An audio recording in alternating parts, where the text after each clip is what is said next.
Oke, Bismillahirrahmanirrahim. So, Assalamualaikum warahmatullahi wabarakatuh, teman-teman. Terima kasih ya udah join semuanya. Jadi ini acara rutin sebenarnya dari APC. Kita suka sharing session kayak gini. Mungkin sebulan bisa sekitar 2-3 kali memang. Eh, Mungkin ada juga teman-teman yang mungkin join tapi bukan dari APC ya. Jadi saya mungkin sekedar eh, kenalin aja kalau APC itu sebenarnya grup atau komunitas yang di mana kita sering sharing session, ada pekerjaan atau ada opportunity apa di luar negeri gitu ya. Jadi mungkin nanti teman-teman yang cari referensi atau cari ya semacam ada prospek apa nih di luar negeri itu biasanya kita join di APC gitu ya buat cari-cari tahu pekerjaan atau apa. Nah, hari ini pembicara kita ada kedatangan pembicara yang lumayan agak beda dari biasanya. Kalau biasanya kan kita kedatangan tuh ini ya tenaga profesional gitu ya. Hari ini agak beda karena beliau ini akademisi, seorang dosen, seorang researcher eh, yang kebetulan sekarang lagi ada di Middle East, di Timur Tengah. Nah, nanti nanti teman-teman silahkan aja lihat ya gimana beliau akan menyampaikan materi-materinya, terutama untuk mengenai dunia akademisi tentang gimana tentang dosen, tentang researcher, atau mungkin ada beberapa karir-karir yang lain yang ada di dunia kampus. Langsung aja sih saya perkenalkan dengan Bapak Gandeva Bayu Satria. Silahkan Pak, di open mic-nya. Assalamualaikum. Waalaikumsalam. Apa Waalaikumsalam. kabar Baik, Pak Mas Gandeva? Dito. Saya panggilnya Mas aja Jadi atau Pak aja nih? bebas lah Mas aja lah, saya masih muda ya. Oh Jadi iya Pak, saya, nitip salam juga Mas, sorry. oh Ya, iya Nitip ya, salam dari Mario. siap. Kenal sama Mario. Iya. waduh, Iya. Nitip salam, beliau barusan bilang mau join insya Allah, tapi mungkin agak telat ya. Siap. Maka, oke, oke. Jadi saya menyampaikan ini perwakilan dari teman-teman APC lah ini ke Pak Gandeva ini. Terima kasih sebelumnya udah mau join, udah mau meluangkan waktunya di tengah-tengah kesibukan. Jadi tadi sempat ngobrol-ngobrol di belakang tadi katanya habis dari Bali, sekarang lagi di Jogja, nanti mau ke Bandung gitu ya, banyak seminar, banyak bisnis opportunity ya. Semoga ya, makin banyak lah. Jadi saya amin. persilakan nanti ya, Pak Gandeva, apa namanya, silakan diperkenalkan dulu, Ya, mungkin sedikit profiling, sedikit background pendidikan atau pekerjaannya seperti apa, biar teman-teman mungkin lebih kenal. Silakan, siap. saya persilahkan. Sebentar, mohon izin share screen. Ya, ini udah terlihat ya, Mas Dito? Masuk. Yes, yes, ya mungkin ya sudah masuk. Lihatin mukanya aja biar kelihatan jadi ini. Hmm. Oke, Bismillahirrahmanirrahim. Assalamualaikum warahmatullahi wabarakatuh. Selamat sore untuk waktu Indonesia Barat. Selamat siang untuk waktu Qatar dan sekitarnya. Perkenalkan, nama saya Gandeva Boy Satria, shortnya, panggilannya adalah Gandeva. Dulu alumni STT Telkom, dulu saya ketika masuk masih namanya STT Telkom, lalu kemudian lanjut S2 juga di STT Telkom, yang berubah nama jadi IT Telkom. Lalu saya sempat join dulu di JTE, jadi saya sebenarnya bukan pure akademisi, namun saya sempat 2 tahun setengah lah kira-kira di JTE pada waktu itu dengan proyek di Denpasar dan di Palu, dulu regional saya di sana. Lalu kemudian pindah di tahun 2011, saya pindah ke akademisi, switch-nya saya di sana. Nah, waktu pindah ke akademisi, lanjut waktu lanjut S2 itu dilanjutkan juga dengan mau lanjut atau tidak ke S3. Waktu itu dapat tawaran juga. Ya udah, akhirnya saya melanjutkan program S3 saya di Korea waktu itu. Ya, lulus tahun 2018 Desember.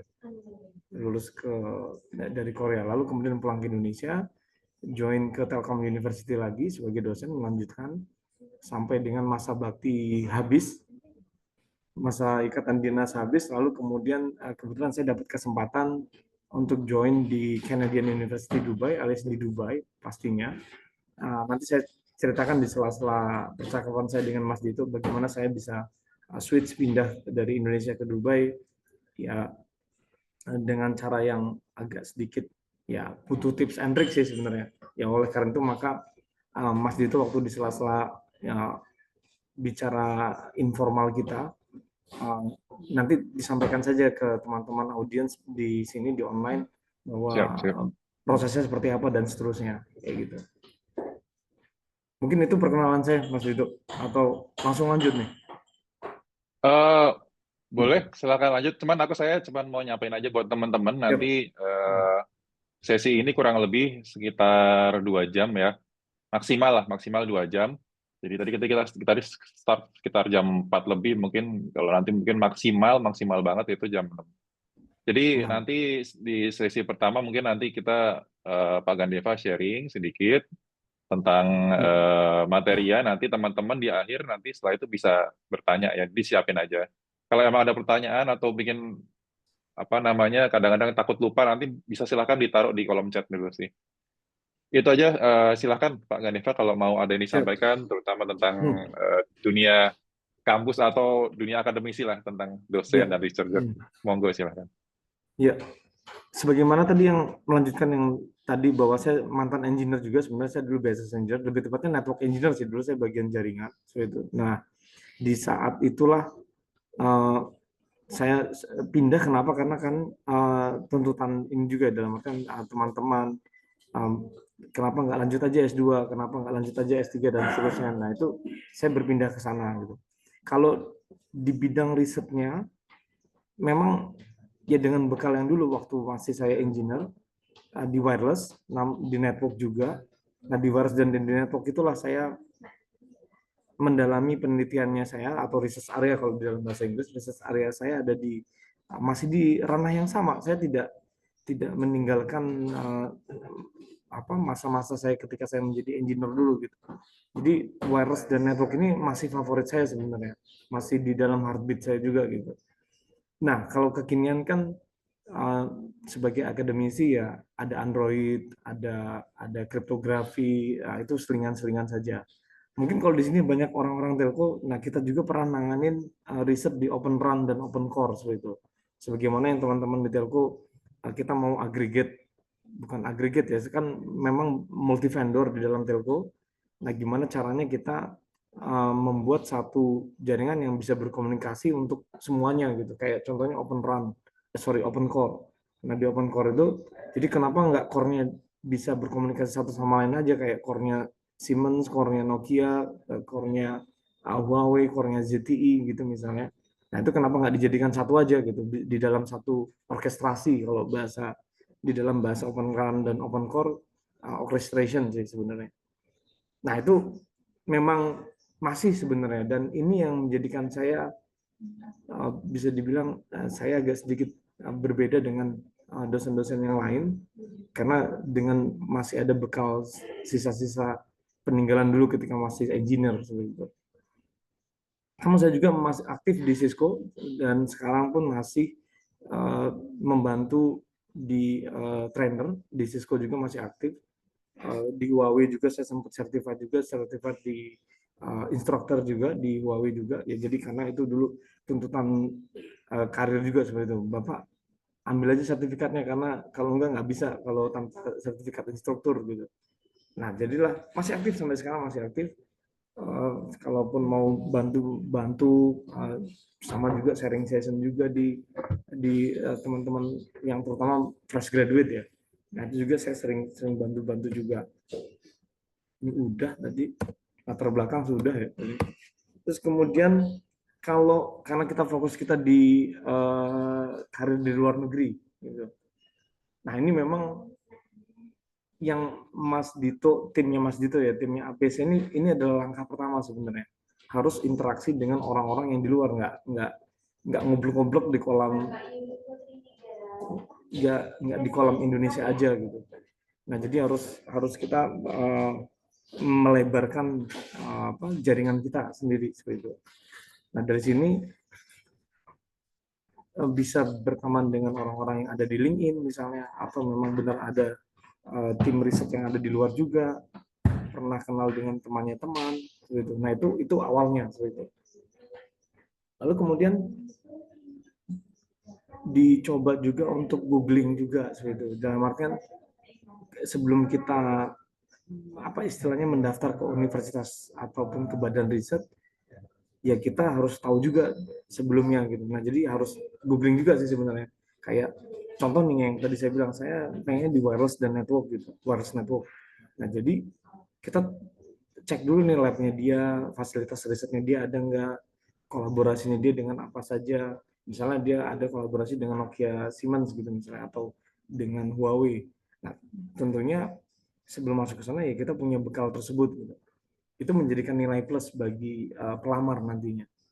Saya anggap saja namanya pelamar ya nanti yang mau melamar gitu. Yang ketiga, yang tadi sebenarnya dengan berbekal dari temannya teman, nah itu sering ditanya, sering di follow up, so itu dari teman-teman itu, apalagi kalau di koleganya dosen itu biasanya dari penulis gitu. Penulis itu dalam artian kan biasanya kalau kita menulis paper, saya kenal dengan Prof A. Nah Prof A ini kita email dia, kita email beliau gitu. Atau mau riset tentang AI yang kekinian gitu. Nah, kita harus email dia kayak di MBZ. Saya boleh search lagi MBZ UAE. Nah, ini kan kita bisa lihat ya programnya. Kalau sekarang tuh Muhammad bin Zayed ini lagi ngelebarin sayap nih, besar-besaran. Nah, ini Muhammad bin Zayed University of Artificial Intelligence. Nah, ini bisa dilihat nih dari sini. Semuanya terpampang kok di internet gitu. Jadi teman-teman untuk zaman sekarang bisa dibilang apapun tersedia sudah di internet. Research, mas teman-teman bisa cek juga risetnya yang di MBZ ada apa aja, space teknologi. Jadi jangan apa ya kalau bahasa Indonesia-nya ya, jangan kuper, jangan merasa saya kurang, saya belum bisa seperti itu. Sesuaikan saja dengan bidangnya masing-masing. Saya kan juga nggak tahu nih backgroundnya teman-teman di sini apa aja gitu. Nah kalau saya kan backgroundnya dari teknologi gitu. Nah dalam artian kalau teman-temannya ada yang dari space, dari hope, dari transport, itu dari environment, ya nggak masalah. Itu kita punya banyak kok cabangnya. Itu. Bahkan yang unik-unik seperti ini kemarin saya dapat kabar dari teman di Abu Dhabi, dia butuh aerospace. Oh, apa kalau di bahasa Indonesia? Teknik penerbangan ya kayak gitu. Nah itu mereka lagi butuh tuh sebenarnya. Waduh, ya lingkaran saya terbatas gitu. Saya nggak punya orang penerbangan, gitu. Teknik penerbangan atau teknik pesawat, teknik dirgantara kalau di ITB ya. Nah seperti itu adalah bekal awalnya gitu. Nah kalau alasan lain kenapa saya pindah ke luar negeri ini, ya sebenarnya adalah ini bahasa formal ya yang terakhir ini, tantangan mengajar di lingkungan multicultural gitu kan. Nah, kalau di luar ya siap-siap. Memang bahasa Inggris adalah nomor satu. Itu selalu, saya tidak taruh di sini karena kan itu udah basic umum ya, dalam artian ya harus bahasa Inggris, harus bisa. Apalagi yang Arabic, yang di Arab, konotasinya Arab, itu menjadi nilai plus. Kalau teman-teman di sini bisa bahasa Arab juga gitu. Nah, itu tantangannya sih ya multicultural, karena kita beda-beda berteman dengan beda negara. Yang jelas ya Mas Dito tahu juga ini kalau di Arab banyak IPB sih, kita sebutnya orang-orang IPB, yaitu India, Pakistan, Bangladesh, itu aja tuh. Nah, bener ya Mas Dito ya? Iya, betul. Di mana-mana kayaknya ada di semua tempat ketemunya IPB terus ya. Benar. Itu pun tidak hanya di telco, di akademis juga seperti itu. Dia paspor Kanada tapi mukanya India gitu. Dia paspor ini tapi mukanya Pakistan gitu. Atau paspor UK gitu. Ya karena kita tinggal di lingkungan yang multicultural gitu. Jadi kita harus ya salah satu komunikasinya adalah bahasa Inggris yang bisa kita jadikan komunikasi gitu. Nah, kalau bidang, karena memang bidang yang saya tekunin ini agak sedikit berbeda, unik, yang tadi sebenarnya sudah Mas Dito sampaikan bahwa kali ini narasumbernya bukan bukan orang telco nih, tapi adalah peneliti dan dosen gitu. Nah, karena bidang yang saya alami, maksudnya yang saya tekuni sekarang itu ada 4 sebenarnya, di cyber security, di digital forensic, secure communication, dan IoT. Ini adalah segregasinya saya dengan telco sebenarnya. Karena kita kan akhir-akhir ini kan semuanya serba IoT ya. Baik di telco pun kayak masang-masang sensor kalau di Indonesia bisa banyak itu mainannya, sensor-sensor di BMKG, kemudian sensor-sensor di tim-tim kayak di perusahaan-perusahaan BUMN kayak gitu. Itu kalau di Indonesia. Nah, itu juga mau nggak mau kan mereka juga butuh secure komunikasi di trafficnya gitu. Atau yang kekinian banget itu next generation network, NGN. Nah, sebenarnya NGN ini udah digagas di awal waktu zaman kita pindah ke CDMA dulu sih, seperti kalau flashback ke tahun 2008 ya, seperti itu. Jauh lama sekali itu. Nah, itu pun karena jaringan ini tidak pernah mati, dalam artian tidak pernah diam di tempat. Sekarang aja udah ngomongnya udah 6G seperti itu. Sama di akademisi juga kita masih bicara yang sama. Apa yang teman-teman telco alami, kita pun di akademisi juga harus update juga. Firewall yang ada di telco kayak Cisco punya, ataupun Palo Alto, atau Juniper, dan lain-lain, tergantung ya, ini kalau bicara ini udah bicara vendor dan telco ini sebenarnya. Nah, itu tergantung siapa pegang siapa dan seterusnya, itu pun masih sama. Namun di kita di bidang penelitian kita hanya tidak bicara telco, tidak bicara vendornya, tetapi kita bicara ilmunya gitu. Jadi kayak bagaimana cara membuat secure, bagaimana cara konfigurasi. Ya memang terkadang Cisco selalu menggait akademisi dalam artian tolong bikin training, Cisco Training Center seperti itu. Ya itulah yang mungkin teman-teman di Indonesia juga tahu bahwa kita punya training center di mana-mana seperti itu. Ya ada yang under university, ada yang under global alias komunitas-komunitas kecil seperti itu. Kayak di Bandung banyak komunitas-komunitas Cisco yang kecil, di Jakarta juga ada, di Jogja juga ada, di mana-mana ada lah seperti itu. Lalu kemudian kalau di bidang akademisi ataupun di peneliti, ini nilai penting yang utama yang jadi kalau teman-teman mau migrasi ke luar negeri, kolaborasi ini penting banget gitu.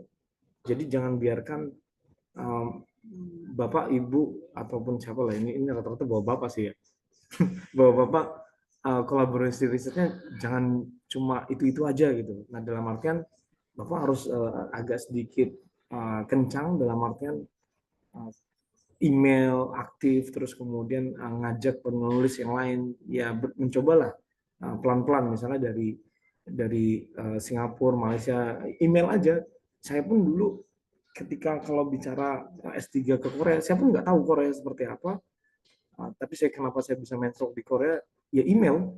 Salah satu caranya memang kita harus aktif gitu. Nah, aktif itu dengan email kalau dibalas ya syukur, kalau nggak dibalas ya udah, kita harus terima kayak gitu. Jadi makanya kalau email, kalau istilahnya apa ya, bahasa saya ngelamar sih. Kalau ngelamar jangan satu gitu. Kalau ngelamar ya semuanya dilamar, dicoba sebanyak-banyaknya gitu. Dalam artian kan kita nggak tahu jodoh kita di mana, kerja kita di mana. Ya dengan harapan sih teman-teman yang di sini kan saya yakin hampir semuanya ingin mendapatkan jenjang ekonomi yang lebih menarik ya dibanding yang ada di Indonesia seperti itu. Sedangkan sebenarnya memang secara jujurly memang banyak sebenarnya peluang di Indonesia, di luar Indonesia seperti itu. Bahwa saya yakin juga teman-teman di Indonesia itu bisa sebenarnya. Ya. Jadi, ini adalah harapan saya. Jadi Pak Ganeva, mungkin saya menyela. Jadi mungkin Siap. gini ya, apa namanya, kalau ngomongin tentang jadi dosen atau researcher itu kan satu bidang tersendiri gitu. Cuman biasanya teman-teman itu mungkin akan lebih terbuka kalau tahu gitu prospeknya gimana sih jadi dosen gitu. Mungkin apa sih benefitnya gitu. Sama kalau kita misalnya mau berkarir di oil and gas ya, orang mau ke oil and gas ya tahu karena di sana emang ada benefit-benefit lebih di sana dalam segi salary. Nah, kalau di bidang akademisi, kalau dibandingkan dengan tenaga profesional kira-kira apa tuh ya Pak Ganefra? Kan Pak Ganefra itu pernah jadi ini juga ya, apa namanya, engineer Hmm, gitu. iya, Mungkin sedikit aja di-share kalau boleh. iya. Tulis nggak yang itu ya? Enggak sih kayaknya. Hmm.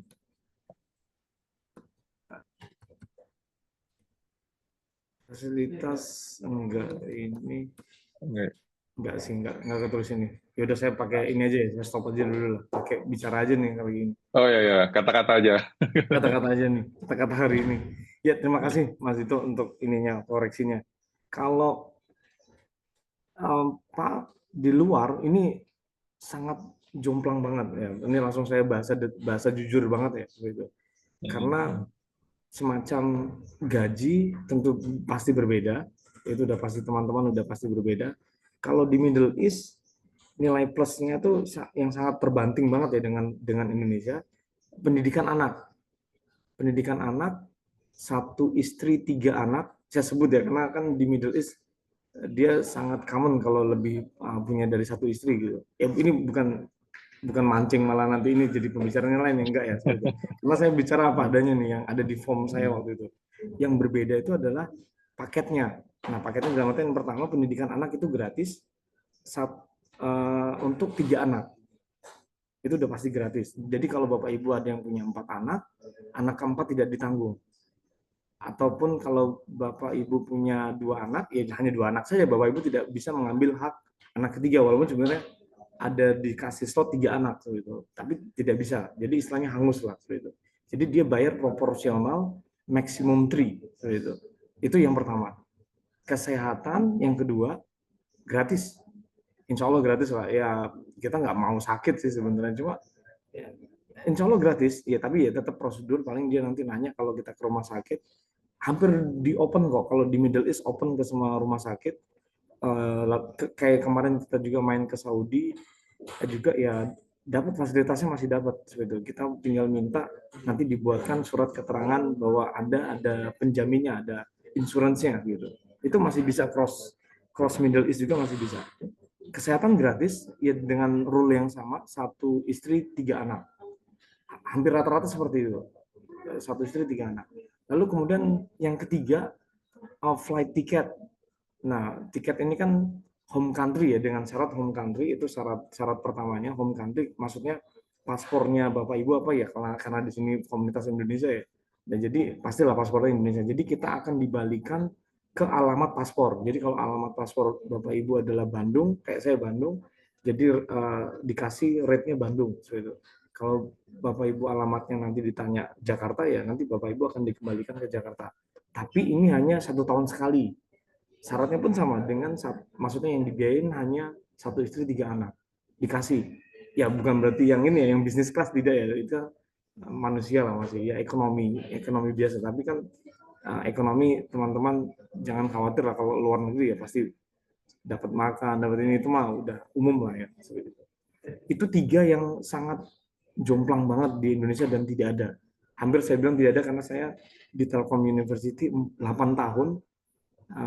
Jadi saya tahu di Telkom University seperti di Universitas Telkom yang ada di Bandung itu tidak ada, hanya kesehatan pun terbatas di Telkom University, hanya ada yang berlabel Telkom Medica. Kalau tidak ada Telkom Medica tidak bisa gitu.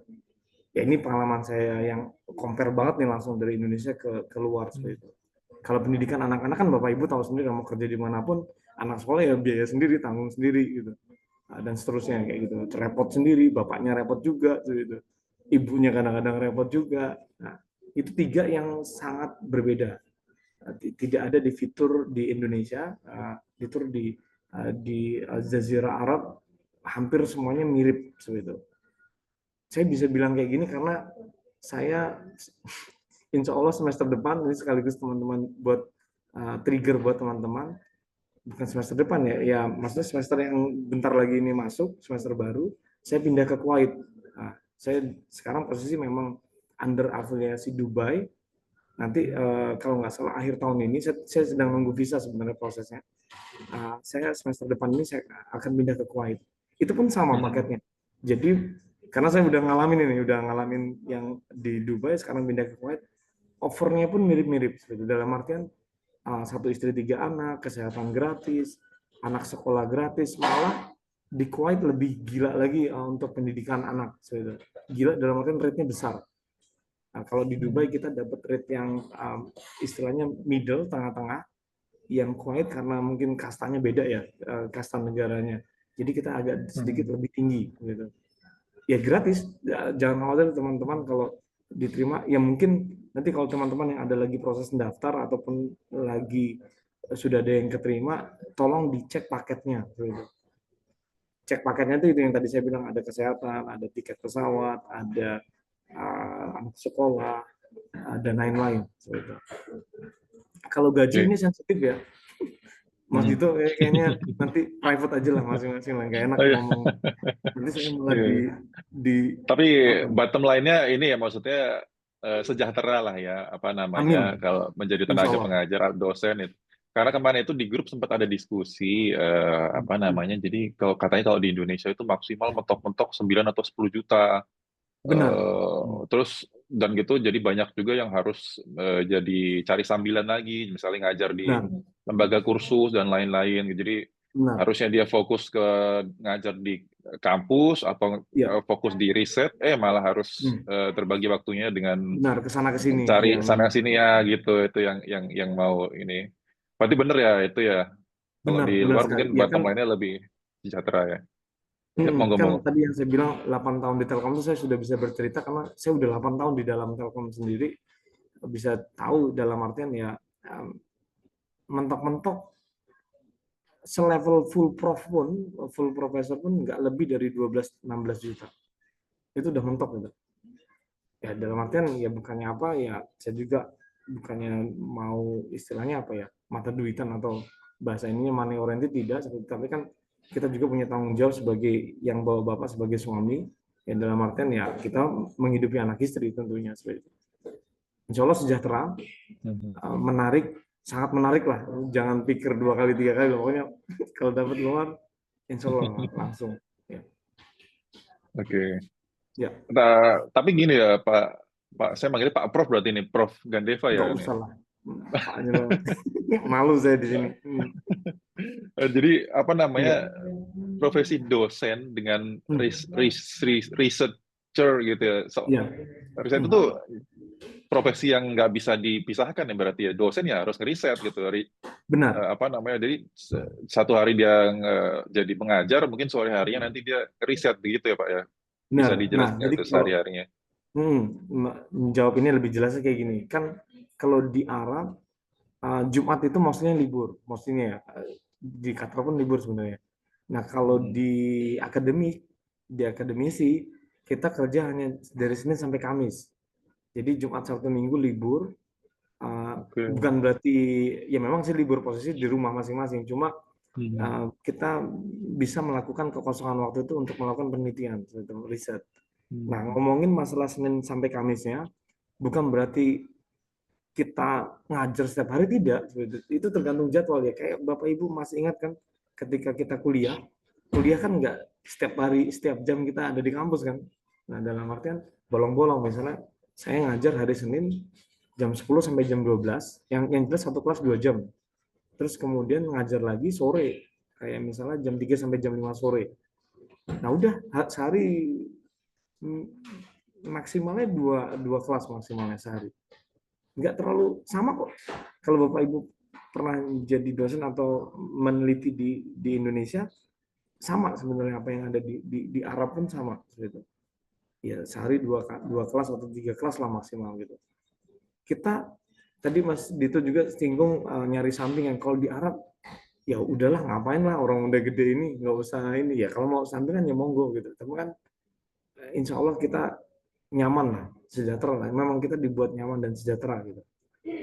Nah, kalau bedanya, ini ada 2 title sebenarnya Mas Dito atau teman-teman yang ada di sini. Kalau dosen itu sudah ada dilengkapi dengan peneliti. Sebagai peneliti itu sudah pasti. Tapi kalau peneliti saja itu belum tentu dosen. Nah, ini agak sedikit berbeda ya. Kalau dosen sudah saya jamin pasti peneliti. Kalau peneliti belum tentu dosen. Nah, ini kalau di Middle East strata gajinya agak sedikit berbeda. Dalam artian level 1 itu ada di peneliti. Peneliti itu lebih sedikit rendah ya. Tapi bagi Indonesia bukan berarti rendah banget ya, enggak sih. Itu tinggi juga gitu. Dapatlah kita kayak apa beli gerobak cilok pun bisa lah gitu. Gitu. Nah itu level peneliti. Cuma kalau peneliti tidak boleh ngajar. Kalau sebagai peneliti saja ya ininya. Namun kalau pengajar sudah pasti meneliti karena kan memang kita kalau di rumus dosen itu sama mirip yang ada di Indonesia yaitu meneliti, mengajar dan mengabdi. Itu adalah tridharma kalau di bahasa di Indonesia.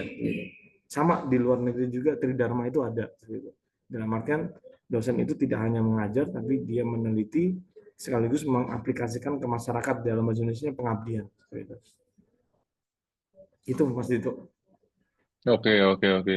Nah, saya follow up sedikit ya tadi ya pertanyaannya. Ya, Sebelum nanti kita kembali ke slide-nya lagi ya mungkin. Jadi benar. kan kalau jadi udah jelas gitu ya. Jadi dosen atau peneliti itu apalagi di luar gitu ya itu potensial luar biasa besar gitu ya apa dalam dari sisi finansial lah ya. Cuman apa namanya kan nggak kalau misalnya saya gitu misalnya mau masuk sebagai dosen atau peneliti modal awalnya apa tuh ya Pak Ganif? Maksudnya saya kan cuma S1 berarti saya harus melanjutkan master degree dulu atau nanti sampai PhD gitu ya. Nah Ya, kadang-kadang kan apa namanya saya yang udah kerja tuh apa namanya nggak kadang-kadang nggak bisa ninggalin gitu ya apa namanya kerjaan gitu ya. Kalau jadi mungkin apa tuh tips and triknya berarti kan harus harus kerja sambil kuliah dulu, sambil riset dulu gitu ya sampai kita dapat PhD. Benar begitu nggak ya apa petnya kalau kita mau masuk sebagai pindah karir sebagai dosen gitu. benar hadir. Ya, thank you Mas Dito. Ya, ini jawaban singkat memang harus ngambil gelar lagi karena kan kita dosen ini kan ngajarin anak S1 kan logikanya nggak bisa kita punya S1 ataupun S2 pun nggak bisa karena kan yang kita mau ajarkan ini adalah ilmu-ilmu S1 gitu. Jadi memang harus mau nggak mau Bapak Ibu harus lanjutin sekolah. Nah konsekuensinya kalau Bapak Ibu yang masih kerja ya harus ini ada dua opsi, switch beneran pindah, maksudnya hard bener ya hard hand off ya sebenarnya. Dalam artian ya udah jeglekin putus satu harus pindah ke yang kedua atau kedua ya luangkan waktu ekstra. Ada sih beberapa universitas yang menawarkan weekend dalam artian kelas weekend dalam artian Jumat Sabtu Minggu biasanya Bapak Ibu akan kuliah namun di hari biasa Bapak Ibu kerja saja gitu. Nah itu harus punya.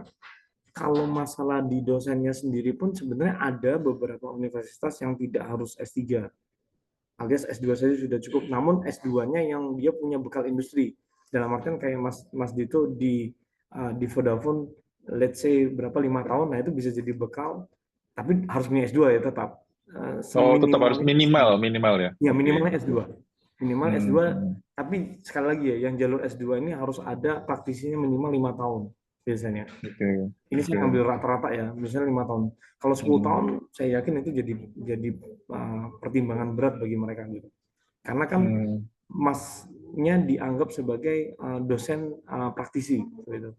Ada di luar dan di Indonesia pun ada. Di luar dan di Indonesia pun ada. Dosen praktisi namanya kalau di Indonesia. Di bahasa luar juga di Oke. luar negeri juga sama. Jadi dosen yang pernah bekerja di industri kalau di luar negeri bilangnya industrial ya. Jadi dia yang sudah pernah bekerja di industri. Oke. Oke. Eh, bekal lain ada lagi nggak selain apa namanya selain kita ngambil pendidikan lebih lanjut gitu ya misalnya sertifikasi gitu ya kalau Cisco kan dulu ada CCIE gitu ya atau ada sertifikasi lain gitu atau misalnya kalau kita bantu-bantu riset gitu jadi ada semacam portofolio riset itu apakah itu bisa membantu juga tuh Pak Ganeva Iya, kalau misalnya kita meloncat. benar. Itu sangat membantu sebagai nilai plus sebenarnya. Secara Oke. basic persyaratan itu degree. Kalau degree sudah wajib hukumnya. Kalaupun riset, nah itu yang menjadikan kita, let's say kan kita kalau ngelamar itu kan nggak mungkin lah yang ngelamar logikanya ya, nggak mungkin yang ngelamar satu orang dua orang, pasti kan puluhan. Nah itu yang akan menjadikan untuk mereka memilih siapa yang terbaik di antara pelamar. Nah itu ini yang jadi nilai plus. Nah kenapa saya bisa dengan kata lain, kalau saya berkaca ke CV saya sendiri, kenapa saya bisa masuk ke sana dengan ini, karena saya tidak hanya modal akademik saja, tapi saya ada nilai plus. Yang pertama, saya pernah di telco yang tadi saya sudah sampaikan, CV saya di awal, itu menjadikan nilai plus. Yang kedua, saya punya sertifikasi, nah itu juga jadi nilai plus. Coba dibuktikan, nah itu pasti nanti ditanya itu sama reviewernya. Coba Mas, coba jelasin waktu itu saya ya, coba jelasin mekanisme routing apa yang terserah yang Mas tahu gitu. Ya saya jelasin waktu itu. Ini mah mainan tiap hari kata saya. Ya udah saya jelasin routing OSPF normal aja gitu, kayak 3 router kayak gini. Oke. Gimana settingnya? Ya saya jelasin, setting pertama router 1, router 2, router 3, kasih ini router OSPF bla bla bla, selesai. Terus dia nanya verifikasi aja di sini sebenarnya. Mereka mah udah tahu lah. Ini cuma ngecek aja bahwa orang ini ngerti Cisco beneran gitu. Kalau area itu maksudnya apa ya? Ya udah kita jelasin aja. Area ini bisa based on province, based on kota, based on metro, ya tergantung areanya Pak. Saya bilang gitu. Oke. Ya, itu cuma verifikasi itu yang kan, mohon maaf ya. Mungkin di sini teman-teman banyak lah yang sertifikasi. Saya sudah certified. Nah, tapi ketika ditanya, karena dia mungkin hanya belajar ya, saya bukan ini ya, bukannya nyalahin ya. Certified, kalau Bapak Ibu punya, memang bagus, tetapi nanti di wawancara, dia akan cek nih, cek bahwa bener-bener nggak nih si Bapak ini orang Cisco beneran nih, mantan orang Cisco gitu. Mantan orang Juniper gitu, seperti itu, dan seterusnya gitu. Nah, itu dia akan cek. Nah, dalam artian, ya kalau boleh kasih saran, kalau memang mau pindah switch ke jalur dosen, agak sedikit latihan lagi lah, so itu dalam artian caranya bagaimana, dan ini pasti itu ditanya sebagai verifikasi. Itu saja gitu. Oke, menarik sih. Jadi intinya gitu ya, apa namanya, buat kita ini yang udah kerja kantoran gitu ya, jadi praktisi mungkin nggak tertutup sebenarnya pintunya gitu ya. Kalau misalnya ternyata ada semacam passionnya pengen jadi dosen deh, itu kembali ke dunia akademis itu terbuka banget ya. Apalagi kita punya pengalaman, punya sertifikasi, ya itu bisa Benar. jadi bekal lah itu ya. Iya. Cuma nanti mungkin syarat utamanya ya itu, mungkin tadi syarat utamanya adalah nambah degree-nya ya, minimal master ya. Oke.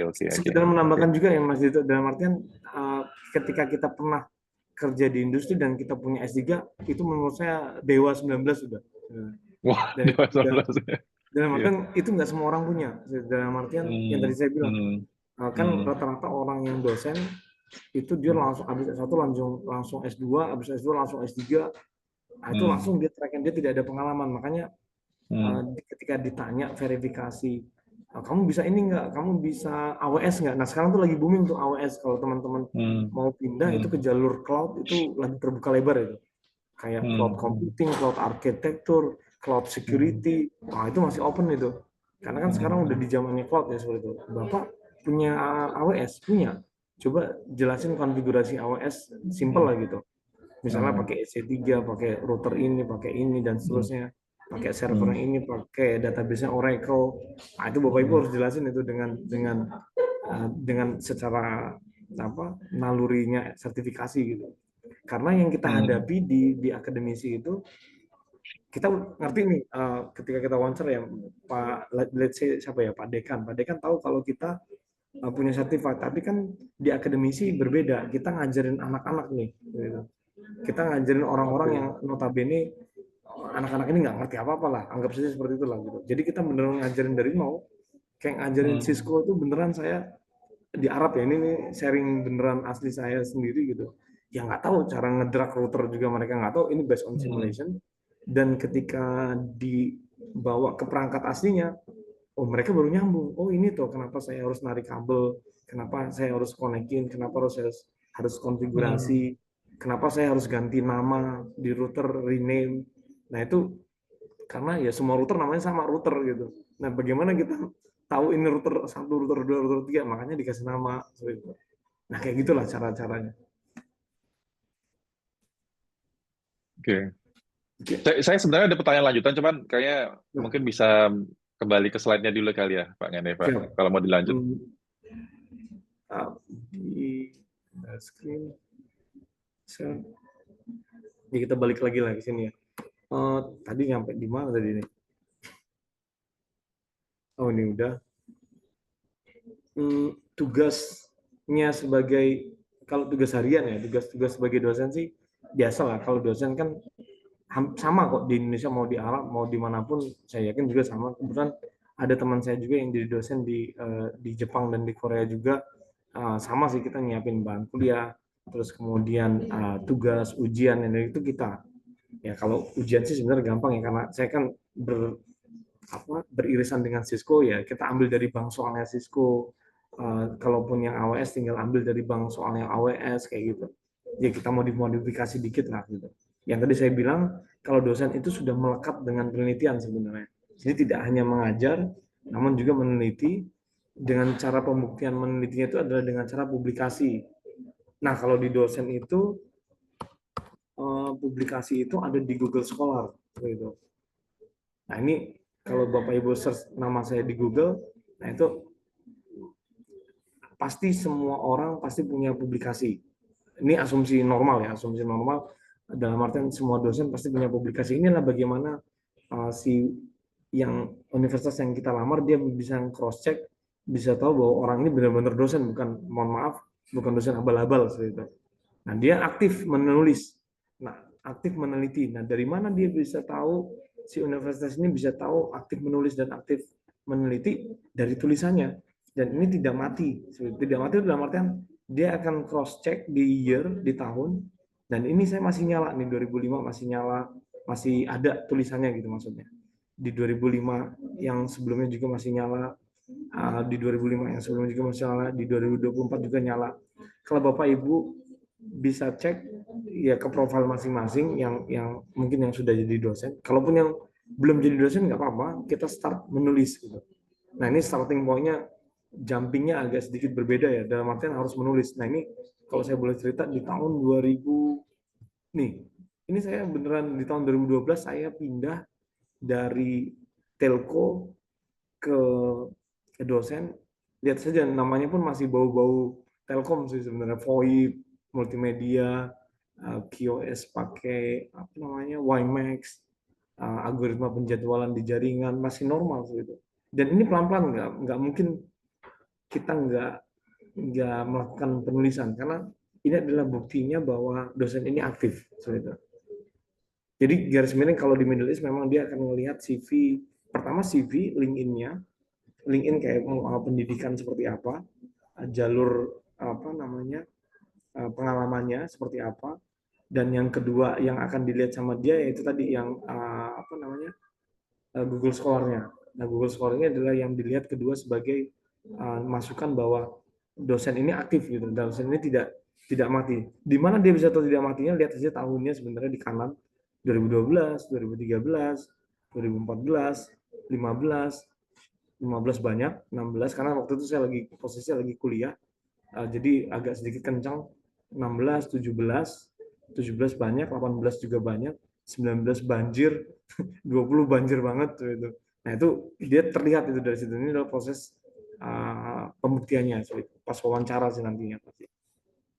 Nah, itu penelitian dan publikasi ini sudah melekat di dalam jiwa dosen sebenarnya. Terus kemudian membimbing. Nah, jadi kan tadi saya bilang kerja memang Senin sampai Kamis, tetapi tidak full. Jangan takut dulu, kita tidak full ngajar terus ya capek juga saya juga. Nah, itu ada bimbingan. Ya mungkin Bapak Ibu masih ingat ketika Bapak Ibu masih sebagai mahasiswa ya dulu. Kan kita ketemu dosen pembimbing gitu untuk bimbingan. Nah, itu inilah seri sedang-sedangnya. Jadi tidak formal, kita cuma berhadapan langsung dengan mahasiswa atau mahasiswinya, berhadapan langsung, ngobrol, risetnya sudah sampai mana dan seterusnya. Sama kalau ada rapat, ada workshop, jadi ketika Bapak Ibu jam ke dosen itu tidak langsung mati, nggak kerja di telco lagi, enggak sih sebenarnya. Kita masih bisa ikutan workshop kok sebenarnya. Ini saya taruh di sini karena ibaratnya Bapak Ibu nggak mau ninggalin sisi telkonya atau sisi pekerjaan yang sebelumnya gitu. Dan itu menjadi nilai plus kalau di dosen, yaitu workshop ini ada poinnya di dosen, yaitu dalam artian pengembangan diri sebenarnya. Nah, ini menjadikan nilai plus. Jadi Bapak Ibu tidak hanya mengajar, tetapi juga Bapak Ibu diajar. Jadi dosen ini nggak boleh sebenarnya ngajar tok, ataupun dosen itu tidak boleh meneliti saja, tetapi dosen itu juga harus upgrade skill. Nah, kalau bahasa di telco kan ada upgrade skill ya, makanya di Cisco kan ada CCNA, CCNP, CCIE seperti itu. Nah, itu harus upgrade skill sama. Di dosen, gimana kita cara tahunya kita bisa upgrade skill dari workshop gitu. Ada kemungkinan juga misalnya saya tinggal di Dubai, workshop saya ada di Turki gitu, ada workshop saya ada di Jerman, asalkan dengan izin Pak Dekan ya. Kalau Pak Dekannya izinnya oke, nggak masalah, kita bisa gitu. Rapat biasa lah, Bapak Ibu sering ngadepin rapat, of course in English, pertanyaan in English juga, Bapak Ibu harus bisa menjadi beradaptasi dengan cepat, karena rapat kita kalau di Middle East agak sedikit berbeda dengan rapat di Indonesia. Di Indonesia kan rapatnya ada makanan ya. Kalau di Bandung itu selalu ada Kartika Sari di tengah meja. Nah, kalau di Arab tidak ada. Jadi cuma rapat ya rapat aja gitu. Mirip sebenarnya dengan di Korea. Waktu saya di Korea, rapat ya rapat saja, tidak ada apa-apa. Nah, itu agak sedikit culture-nya agak sedikit berbeda, tapi mudah lah itu, saya yakin lah Bapak Ibu cepat pindahnya. Kalau prosesnya, ini selentingan dari bocoran dari Mas Dito, kalau prosesnya sendiri administratif pasti, yaitu dari CV, CV-nya nanti di next slide, sebenarnya CV-nya pakai LinkedIn saya. Yang penting Bapak Ibu tulis semuanya ada di LinkedIn. Kalaupun mau lihat, boleh lihat LinkedIn saya, dalam artian bagaimana menulis CV yang, saya bukan berarti saya di sini, karena saya yakin nih di sini juga ada senior saya nih kayak ini, pura-pura ganti nama dia tuh di sini. Kita ganti nama jadi Wah siapa gitu nih, ya. Joko. Ada Joko Tingkir, ada ini nih. Saya yakin ini ada senior saya nih di sini. Nah, itu bukan berarti, mohon izin teman-teman senior di sini, bukan berarti saya CV saya ini bagus, tidak. Seperti itu, dalam artian ya bisa lah dijadikan referensi seperti itu. Ah, kalau di dosen, kalau Bapak Ibu mau switch ke dosen, rekomendasi ini nomor satu sebenarnya. Ya, memang CV kan ada di lembar lembar sahnya gitu. Nah, di CV bagian akhir itu ada rekomendasi. Nah, di rekomendasi ini Bapak Ibu harus tulis orang yang terkenal. Siapapun yang terkenal. Misalnya kalau Bapak Ibu bisa dapetin, tapi nggak mungkin karena beliau sudah meninggal, almarhum B.J. Habibie. Wah, itu the best itu. Kalau Bapak Ibu bisa dapat rekomendasi dari B.J. Habibie. Cuma kan nggak mungkin kita. Nah, yang simpel-simpel saja, misalnya kayak Prof siapa yang Bapak Ibu kenal, kalau bisa di bidang tersebut gitu, misalnya kayak bidang security ataupun wireless, ya Bapak Ibu cari orang wireless terdekat gitu. Nah, makanya tadi kenapa saya bilang harus S2 dan S3, karena Bapak Ibu bisa mencantumkan mantan pembimbingnya dulu S2 S3 itu sebagai rekomendasinya. Jadi kayak saya kan dari Korea, maka saya dapat rekomendasi dari Korea. 2 waktu itu saya minta dari Korea. Dan itu jalur, insya Allah itu udah jalur 1 udah aman lah. Karena ini kalau kita nggak punya, ini nggak dianggap. Agak sedikit saklek kalau di Arab, dalam artian kalau nggak ada dia nggak akan eksekusi. Harus ada rekomendasinya. Interview akademik ini yang tadi saya bilang sebenarnya presentasi bagaimana cara Bapak Ibu mengajar. Ini mereka akan menilai, bukan berarti ilmunya yang wow atau apa, dia bukan menilai ke sana, tapi bagaimana gaya Bapak Ibu ngajar. Nah, kalau boleh kasih bocoran, gayanya seperti apa sih? Ya jangan monoton, jangan slide-nya jangan garing lah, jangan hitam putih. Ini hari ini acara ini bukan berarti saya ngajar ya, ini slide-nya juga hitam putih ini sebenarnya. Kalau slide ngajar saya agak sedikit berbeda, saya warna-warni di sini. Nah, itu membuat mata tidak boring ke mahasiswa. Bagaimana cara Bapak Ibu ngajar tidak monoton ya. Kalau masih ingat kan ya, dulu waktu kuliah kan ada dosen yang tipikalnya di depan papan tulis saja ngajar aja gitu.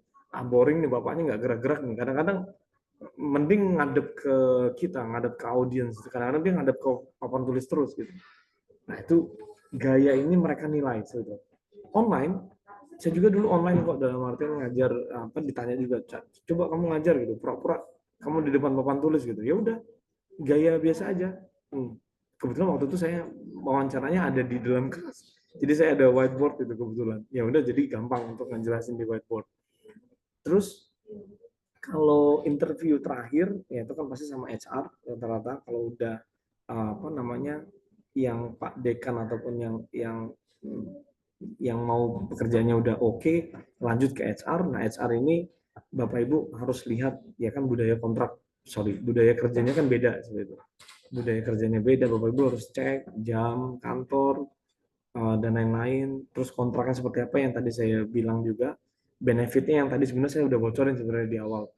Ada kesehatan, anak sekolah, tiket pesawat, itu Bapak Ibu bisa gali dari sana. Nanti dikasih tahu sih sebenarnya kalau universitasnya bagus, universitasnya nggak aneh-aneh, harusnya dia udah terbuka semua kok, karena dia udah ada sistem seperti itu. Nah terakhir ini sebenarnya sesi tambahan yaitu micro teaching yang sebenarnya tadi di sini sebenarnya mengajar yang udah saya ada taruh di poin kedua. Nah itu namanya spesifiknya kadang ada universitas yang sesi wawancaranya dipecah dua, Mas Dito. Dalam artian pertama dia hanya verifikasi aja dengan dekanat, biasanya dengan Pak Dekan, dengan Kaprodi, Bapak pernah ngajar apa, Bapak pernah riset apa. Nah itu normal kalau saya bilang. Ada yang dipisah, dia mau tahu cara ngajarnya. Nanti dia kasih list bidang yang mereka yang milih ya, bukan kita yang milih ya. Mereka yang milihin tolong jelaskan A gitu. Ya mau nggak mau ya kan pasti dengan syarat bahwa pasti Bapak Ibu nggak mungkin lah. Kan saya daftar pasti harus tahu lah ya bidangnya apa gitu. Nah misalnya saya mau ngajar di bidang network and security, pasti dikasih bahannya yang berbau network and security. Sekali lagi dia hanya menilai cara gimana Bapak Ibu ngajar gitu. Sama bahasa ya kan kita bahasa Inggris ya, jadi dinilai juga bahasa Inggrisnya. Mohon maaf nih ada senior-senior banyak yang malu saya sebenarnya di sini. Bahasa Inggris belum tentu juga saya, jangan kira juga saya bahasa Inggrisnya bagus banget, enggak. Cuma saya cukup lah. Dalam artian bisa lah berkomunikasi seperti itu.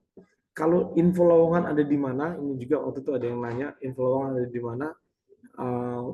Cara pertama di website resmi yang tadi saya sudah kasih lihat sebenarnya di MBZ UAE.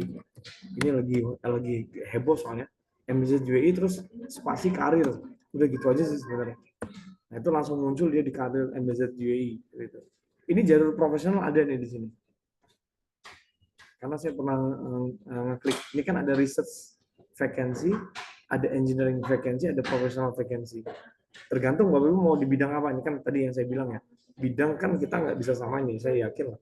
Bahwa di sini tidak semuanya orang komputer kan gitu. Nah, kalau suka di komputer dan informatika, ini bilangnya soft computing. Kalau science, ini yang science, yang MIPA kalau di Indonesia. Public health, ini yang berbau lingkungan, karena kan mungkin Bapak Ibu pernah dengar SDG ya, yang dari PBB, itu untuk sustainable. Nah, salah satunya adalah untuk mensupport sustainable dari PBB seperti itu. Bahwa ya kita harus, itulah yang kalau di bahasa Indonesia apa ya, mencegah kemiskinan, mengurangi daerah tertinggal dan lain-lain. Nah itu public health. Gitu. Nah ini Bapak Ibu bisa ulik lah. Ini hanya contoh ya. Tapi misalnya Bapak Ibu mau ke KAUS ya. Ini ada di Saudi, itu KAUS scholarship atau KAUS karir gitu. Ya itu tinggal di search saja gitu. View all job gitu. Itu banyak. Kalau Qatar kemarin ada di USDT ya kalau nggak salah. UDST ya. Yeah. Karir. Ini saya pun jujur saya juga lagi nyoba. Ya namanya coba-coba melempar manggis. Kali saja aku lempar manggisku dapat, cuma nggak tahu nih ya. Ini pun coba-coba ya. Walau alam kan nggak tahu, saya juga nggak tahu ya. Saya ada satu pertanyaan Pak Gandeva itu. Jadi kan kalau kita kerja ke Middle East rata-rata itu ada yang direct langsung ke, ya misalnya seperti saya langsung ke Vodafone, tapi banyak juga sebenarnya yang lewat agensi gitu. Jadi tapi kalau di akademisi itu berarti rata-rata memang ini ya, memang direct langsung ke employer-nya ya, nggak ada agensinya ya. Ada dua sebenarnya. Nah ini saya sampaikan karena kalau saya tulis nanti semuanya pada pakemnya ke sana gitu. Sebenarnya yang resmi memang ini yang tadi yang Mas Dito singgung, dalam artian sebenarnya ada dua jalur. Yang pertama itu adalah resmi universitas yang tadi caranya saya sudah kasih tunjuk, dalam artian langsung saja diketik universitas yang mau di mana. Misalnya kalau Bapak Ibu mau ke Saudi, mangga ke Saudi, search univnya, spasi karir atau spasi job seperti itu. Dan kalau mau ke Bahrain ataupun ke Qatar, tinggal di search saja seperti itu. Nah, cara kedua mendekatkan ke profesornya. Jadi langsung aja di email ke profesornya, misalnya UDST, Computer Science atau Cyber Security, dosennya, apa namanya, profesor, list. Nah, kita bisa tahu nih nanti research profile ataupun apa. Nah, ini dari orang-orang yang kita harus tahu nih siapa dekannya. Nah, ini kita via email gitu. Nah, ini sebenarnya saya melakukannya dua cara ini. Jadi dalam artian saya harus tahu emailnya dia. Di mana ya waktu itu dapatnya ya? Research profile. Nah, ini dia. Dari research profile. Nah, ini kan ada emailnya ya, Bapak Ibu. Ini ada Google Score-nya. Tadi kan saya sudah sampaikan kalau di dosen Google Score ini menentukan sekali, dalam artian ini adalah untuk membuktikan bahwa Bapak Ibu aktif menulis gitu. Bukan berarti hanya mengajar, kan tadi saya bilang kalau dosen sudah pasti melekat dengan menulis. Tapi kalau penulis belum tentu melekat dengan dosen. Gitu. Karena itu kebalik ininya, berbeda seperti itu. Nah, ini email sesuai dengan bidangnya. Ini kan Health Wellbeing Society, kita nggak bisa, saya maksudnya, saya nggak bisa. Jadi saya masuknya ke digital teknologi. Saya email ini Pak Adnan atau Prof Adnan, dear Professor ya. Ini cara saya. Cara saya adalah email. Pertama saya memasukkan lowongan resmi. Yang kedua saya email ke beliau. Kalau dekan, email ke dekannya. Kalau kaprodi, email ke kaprodinya. Langsung aja email gitu. Baik kok, mereka balas kok. Ya, sebenarnya ini untuk ngecek juga ini beneran lowongan atau enggak gitu. Kalau beneran lowongan mereka akan balas. Insya Allah lah. Ini tergantung amal ibadah juga ya sebenarnya, dalam artian oh, enggak sih, bukan dalam artian bahasa Cinanya apa, hoki lah. Tergantung hoki juga, kalau mereka mau membalas pasti dibalas kok seperti itu. Begitu ya, pasti itu. Kejawab kan ya? Oke. Langsung. Ya, kejawab. Berarti tadi dua ya, apa direct langsung Iya. ke website resmi atau Japri gitu ya, Japri ke Iya, Jafri. profesor ya. Dan profesor ini LinkedIn-nya juga aktif ya rata-rata ya. Benar.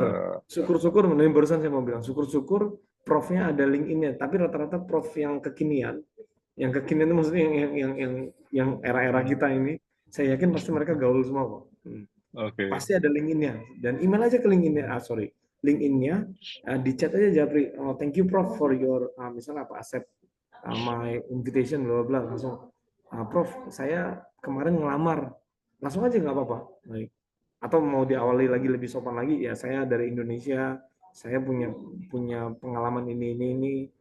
Prof, mohon izin, allow me, kemarin saya sudah apply ke Universitas Prof gitu. Bilang aja kayak gitu. Kalau dia, dalam artian yang tadi saya bilang, kalau dia memang niat, memang open position, harusnya dia balas.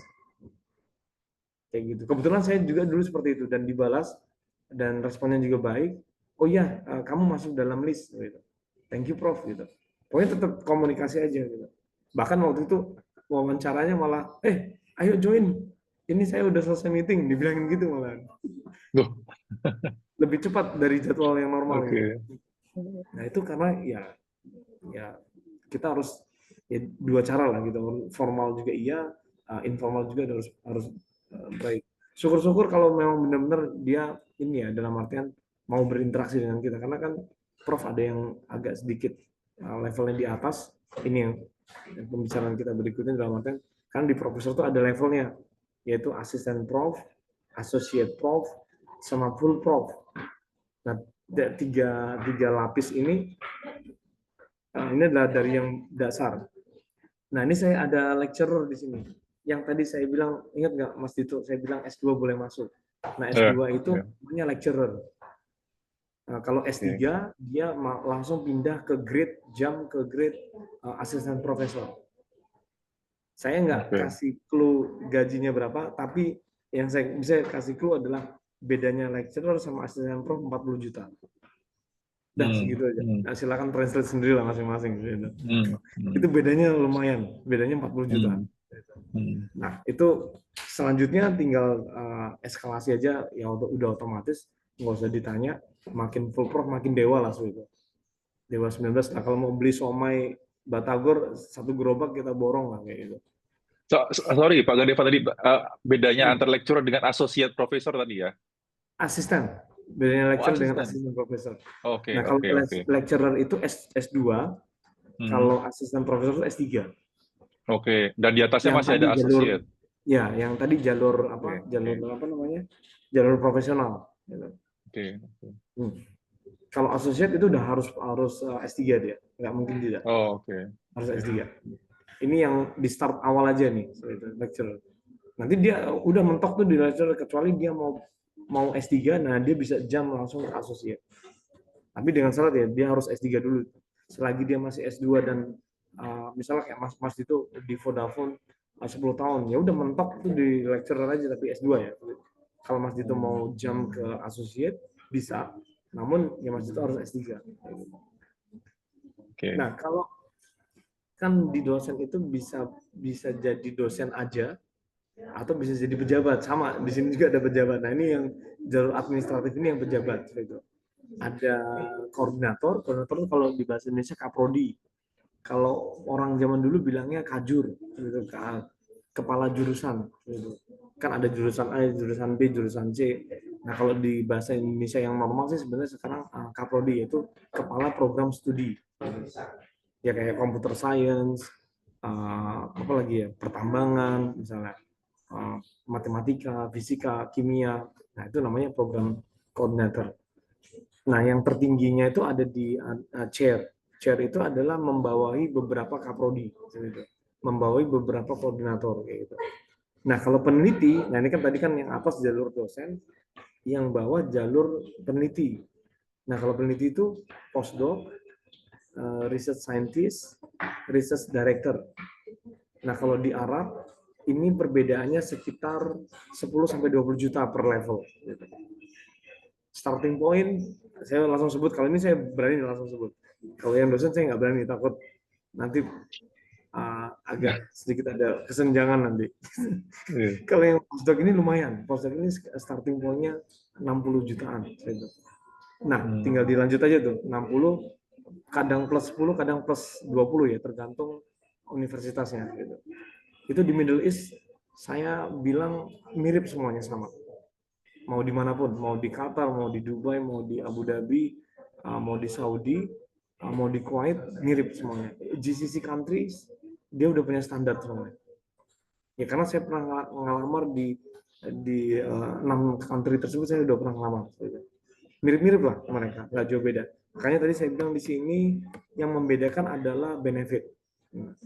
Yang membedakan tuh benefit. Kalau boleh saya kasih color, ini paling beda. Benefit ini yang istilahnya yang 1 istri 3 anak, ataupun ada yang 1 istri 2 anak, ada yang tiket pesawatnya hanya di depan dan di akhir, itu beda-beda nanti. Ada universitas yang dia tiket pesawat tidak dibayar setiap tahun, tetapi dibayar ketika Bapak Ibu join pertama dan ketika Bapak Ibu keluar dari universitas tersebut. Ada lagi, ya ini udah terakhir, pekerjaan di kampus sebenarnya banyak. Kalau mencari yang lain ya, dalam artian tidak hanya sebagai dosen sih sebenarnya, bisa jadi admin, karena admin staff ini kalau di Dubai dan di UAE maksud saya, di UAE ini masih dikuasain sama Filipina. Kadang kita kalau ke kereta Filipino dia bilang gitu. Kita nih muka kita terdekatnya ke Filipina soalnya. Filipino, nah itu karena admin mostly Filipina sebenarnya, hampir semuanya. Kalau nggak Filipina sih sebenarnya ya ada India dan Pakistan, cuma mostly ada di Filipina. Librarian juga mostly Filipina. IT lab technician ini India biasanya. Saya nggak sebut country karena nanti takut ini ada yang ngelihat di YouTube nantinya kan seperti itu. Nah itu IT lab technician itu mostly adalah India. Gitu. Kemudian student affair, career center ini yang staff-staff normal lah seperti itu. Staff normal ini yang bantuin kayak penerimaan mahasiswa baru, ada masih kalau bahasa kita kayak bagi yang mau ngelamar kerja habis kuliah kayak gitu. Nah itu career center seperti itu. Marketing and admission juga ada, facilities and maintenance juga ada. Ya rata-rata uh, sebenarnya orang Indonesia juga bisa. Banyak kok. Maksudnya gini, itu orang Filipina aja bisa kok. Kenapa kita enggak juga sih sebenarnya? Nah itu satu sih sebenarnya kalau bagi yang kayak gini, yang penting bahasa Inggrisnya lancar dan ada proof ya tentu ya, ada sertifikat TOEFL ataupun IELTS sebagai proof aja. Tapi ada yang nggak ditanya juga kadang-kadang, asalkan ketika kita wawancaranya oke, bagi dia sudah oke. Sudah, itu saja. Ini penutup, pembedanya beda di sini, maksudnya di Indonesia dengan beda di luar. Kalau di Indonesia tuh lebih bisa dibilang terbatas dalam artian diskusinya. Kadang-kadang kita ya udahlah, di Indonesia tuh dengerin aja lah, pasif. Ya, walaupun beberapa dosen dengan gayanya masing-masing sih sebenarnya. Dan Indonesia itu lebih mengikuti arahan dosen. Nah, kalau di luar itu agak sedikit berbeda. Mahasiswanya banyak nanya, banyak banget nanya. Jangan kan itu, baru slide pertama aja mereka udah nanya. Prof, pusing saya Prof, dia bilang gitu. Kadang-kadang mereka belum mulai udah pusing gitu. Ya, karena itu dia dalam artian, ya mohon maaf ya teman-teman, kita sudah berbeda ekonomi kita dengan ekonomi mereka.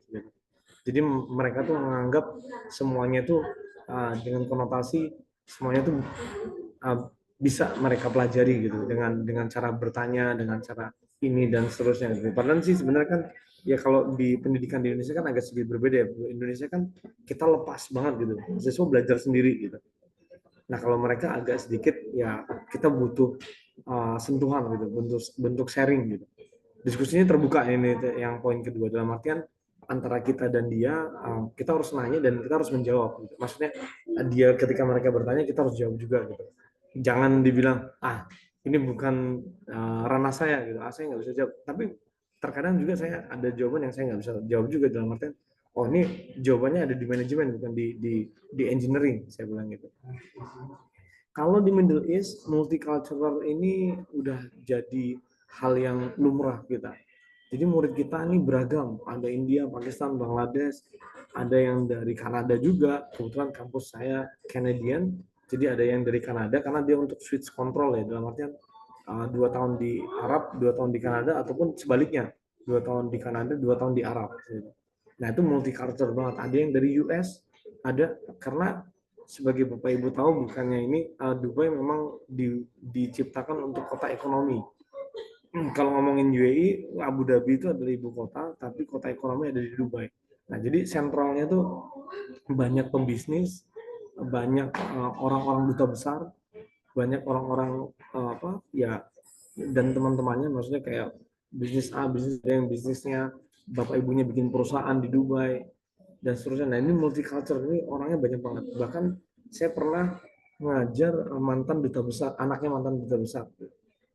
Ya, karena memang di sini multicultural banget gitu. Beda style, beda gaya. Itu saja yang bisa saya sampaikan. Mangga nanti dilanjut sesi dari Mas Dito untuk question answer ataupun apapun lah. Oke.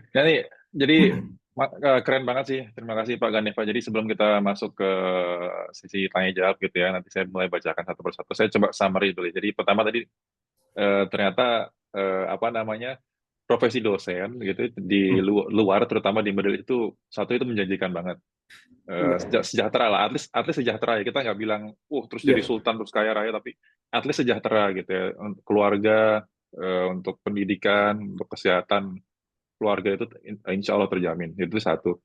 Kedua, kalau misalnya kita dari sisi praktisi atau profesional, terus kita mau pindah jalur ngikut ke dosen gitu ya, mau coba, itu juga sangat terbuka gitu ya. Dimulai tadi jadi lecturer pun sebenarnya master degree pun cukup gitu ya, dan pengalaman-pengalaman kita di dunia praktisi itu pun juga sebenarnya bisa membantu gitu ya.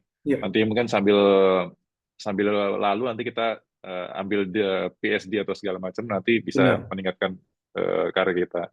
Ketiga tadi saya sedikit summary tentang perbedaan budaya ya. Tadi saya menarik banget tuh pada perbedaan budaya, terutama karena mungkin nggak semua orang mau jadi dosen, cuman ada tapi masih ngajar dari sisi guru misalnya ya. Ya. Guru misalnya di high school atau di jenjang-jenjang yang lain. Iya. Tadi mungkin sempat disinggung Pak Ganeva itu mungkin bisa jadi clue juga kalau misalnya mau jadi guru di Middle East. Ternyata ya gitu ciri khasnya kalau di sini gitu ya di Middle East itu lebih banyak disuapin gitu ya muridnya ya. Kalau Betul. di Indonesia lebih banyak dilepas, oh Dilepas. Belajar belajar sendiri. dulu, baca dulu baru tanya. Kalau di Middle East tanya dulu baru belajar gitu. Mungkin sedikit Benar. kebalik gitu ya. Sedikit clue lah itu buat teman-teman yang mau lanjut ngajar. Oke, jadi kayak gitu sebenarnya tadi sedikit summary dari saya. Saya coba masuk sekarang ke pertanyaan-pertanyaan. Jadi udah ada beberapa pertanyaan di kolom komentar. Saya coba bacain satu-satu ya. Siap. Pertama dari Mas Bambang Wiono. Oh, ini Hmm. pertanyaan personal sebenarnya nih. Iya. S3 Ini nggak apa-apa, saya sponsorship jawab aja. by Tell You. Mau Enggak, bisa Pak. dijawab nggak nih? Sponsorshipnya dari Korea waktu itu. Cuma izin dari Tell You. Kan waktu itu saya masih di Tell You. Ya memang benar saya masih di Tell You. Namun izinnya dari Tell You. Izin belajar ya. Dalam artian kalau di dosen itu ada namanya izin belajar. Nah, izin belajar itu dari Tell You. Tapi kalau scholarshipnya dari Korea waktu itu. Jadi pure dari Korea. Beasiswanya full sponsor. Nah, kalau ngomongin beasiswa sendiri, saya sangkutin aja sekalian Pak Bambang. Kayaknya ini senior ini. Pak Bambang ini eh, scholarship itu banyak di luar negeri. Maksudnya jangan jangan Bapak Ibu jangan berpikir kalau misalnya ketika saya mau lanjut lagi sekolah, wah saya harus nyiapin biaya berapa ya, ini berapa ya seperti itu. Alhamdulillah eh, ketika saya lanjut S2 dan S3 itu gratis. Banyak kok di luar sana yang ngasih gratis. Gitu. Bahkan pun kayak uang makan kita, uang jajan lah bahasanya, itu dibayarin. Gitu. Jadi udah tugas kita memang untuk belajar saja. Gitu. Ya, itu jawabannya Pak Bambang Wion. Iya. Cuman kalau ini ya, saya follow up sedikit ya Pak Ganeva. Cuman kalau namanya scholarship itu harus komit ya. Artinya kalau kita Benar. kerja ya harus berhenti dulu full ngampus gitu ya. Benar. Saya dulu sempat pengalaman, jadi saya masukin beasiswa di Qatar tuh Hamad University gitu ya.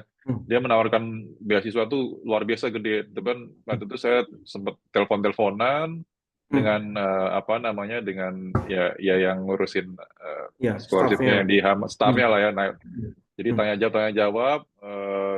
Di info sekarang posisi di mana? Saya di Qatar, saya kerja. Oh gitu.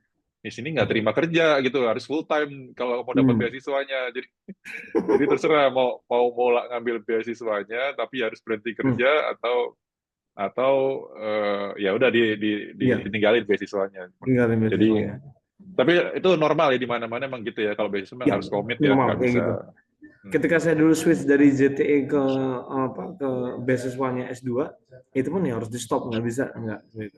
Tapi jangan khawatir, itu ada kok nilai plusnya. Maksudnya kita nggak gelondong cuma scholarship-nya ini aja, tapi semuanya kayak biaya hidup dan lain-lain itu dibiayain semua.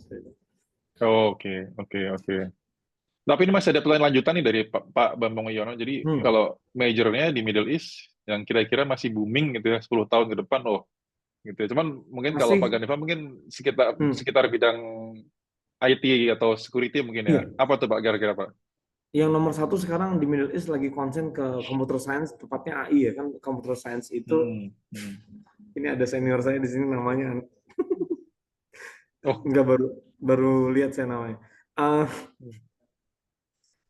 Jadi nggak fokus ini saya. Tadi, nah kalau masih booming di kedepannya memang di computer science. Computer science masih merajai sampai sekarang. Tepatnya AI. Jadi AI itu sub bidang di bawah computer science. Kalau di bahasa Indonesia ilmu komputer.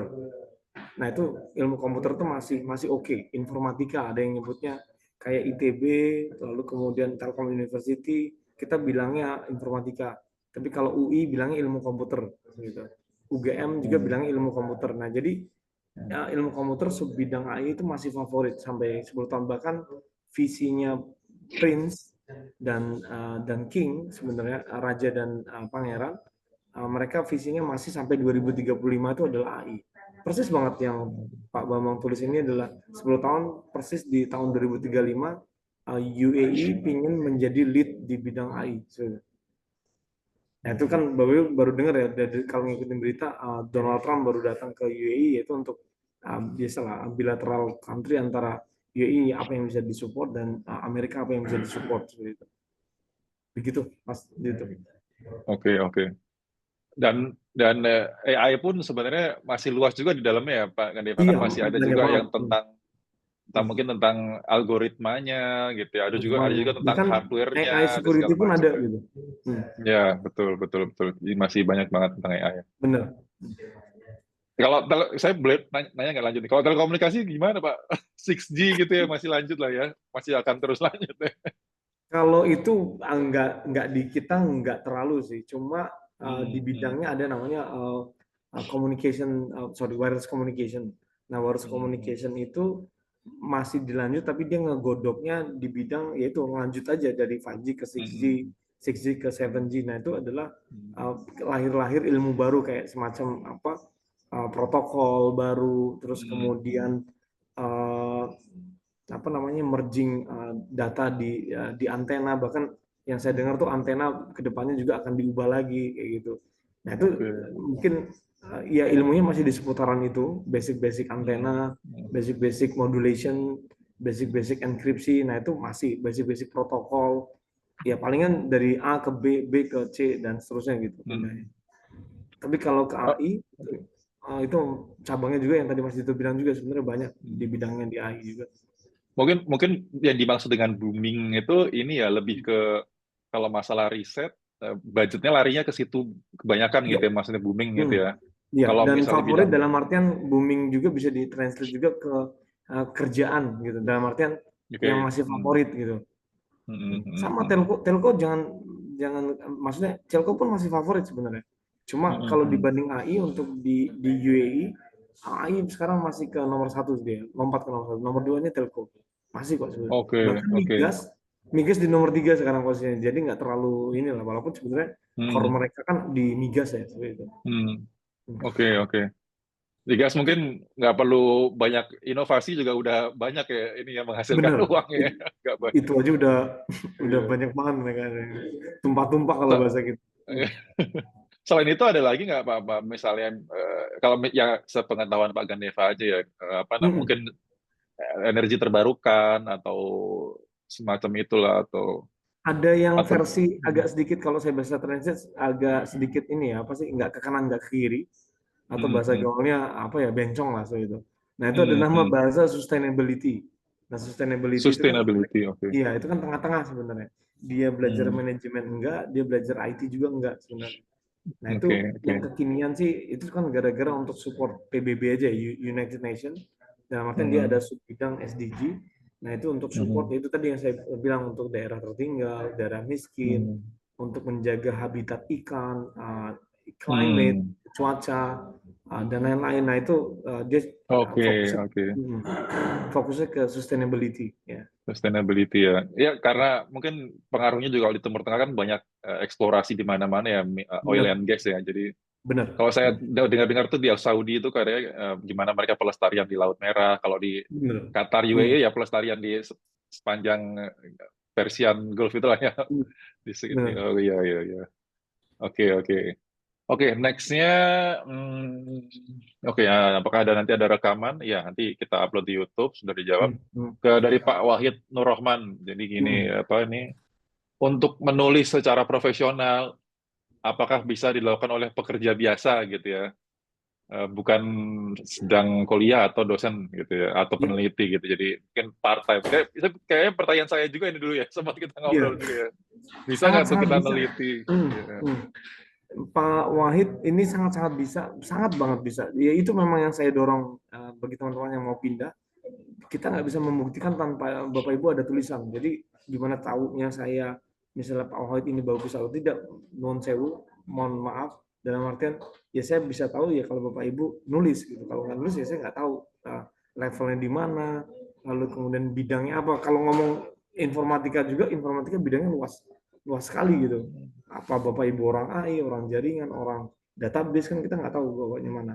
Nah, namun ada ininya nih, ada syaratnya nih. Kalau bisa Bapak Ibu nulisnya tidak sendiri, dalam artian harus guide, misalnya temannya atau temannya yang lain yang ada di telco, misalnya yang berbau telco ya, atau di perbankan, guide temannya yang ada di bank, misalnya dia bekerja di Bank Mandiri gitu. Nah itu nulisnya tidak sendiri, karena di akademis itu kalau nulis sendiri itu dibilang egois. Itu ada tapi tidak ada hukum tertulis ya. Namun kita secara verbal dia bilang ini dosennya egois banget, alias dia nggak mau bergaul dengan yang lain. Oke. Siap. Oke. Tapi mandiri pun sebenarnya riset itu bisa ya Pak ya. Cuma nanti Bisa. apa namanya kita coba approach orang-orang yang mungkin peminatannya sama gitu ya. Nanti kerjasama untuk menuliskan satu paper gitu ya. Iya. Oke, oke, oke. Saya Next, ini Reza ya, ya Pak Reza Nur Fauzan, fresh grade. Bachelor Telco. Wah, SOC analis dari banking. Eh, background akademi pernah jadi asisten dosen, punya publikasi Kayaknya anak 4 Telyun. paper. Wah, Telyun ya. Nggak Tiga tahu sin tadinya sih. tiga sintal, saya nggak paham nih maksudnya 3 Iya. sintal, 1 Scopus. Hmm. Saya tahun depan pengen lanjut S2 S3 di Middle East. Menurut Hmm. Bapak lebih efektif apply di portal resmi atau kontak supervisornya dulu? Oh, mungkin profesornya gitu ya, semacam. Ya, Oke, gimana tuh? saran saya dua-duanya harus barengan itu. Dalam artian yang tadi saya bilang, kalau portal resmi itu udah wajib karena hukum sekarang di Middle East harus terdata. Terdata dalam artian recordnya harus punya dia, nggak boleh cuma email doang. Nah, email itu cuma untuk memperjelas bahwa Prof, izin Prof, kalau bahasa Indonesia ya, izin Prof, saya sudah ngelamar kemarin di istilahnya kan kita ada kode-kode ya, di kode sekian gitu. Nah, itu sekedar menjelaskan bahwa saya bidangnya ini dan seterusnya supaya profnya ngelihat kan kalau universitas lagi buka lamaran itu yang lamar kan kalau di LinkedIn kelihatan ya 1.000 aplikan sudah melamar, buset banyak banget ini. Nah dia filternya dia bagaimana dia bisa filternya cepat. Nah kalau kita email ini saya pernah bicara sih sebenarnya ke HR, ngobrol gitu dengan HR. SR pernah dapat email nggak? Pernah dapat email. Email ini sebagai nilai plus juga ke SR bahwa dia serius untuk melamar. Karena ada orang yang lamar cuma ngisi aja gitu, asal lamaran nih nggak keterima syukur, keterima ya syukur gitu lah. Nah itu dia bisa filter di awal gitu. Ya seperti itu. Kalau plan saya tahun depan pengen lanjut S2 S3 itu memang sekarang kan ya mungkin Mas udah tahu lah Mas Reza, dalam artian Mas Reza memang ada 2 program sekarang, S2 S3 embedded atau S2 dulu selesai lanjut kerja langsung pindah lagi ke S3. Nah itu sendiri-sendiri, tapi kalau mau S2 dan S3 langsung juga ada sekarang namanya embedded. Jadi udah ada langsung merge jadi satu. Contohnya di Kumo, di universitas saya sendiri dulu waktu di Korea. Sebentar saya kasih izin share screen lagi. Sorry, ini layarnya udah kelihatan ya? Udah? Iya, ya, kelihatan. Di WENS Kumo.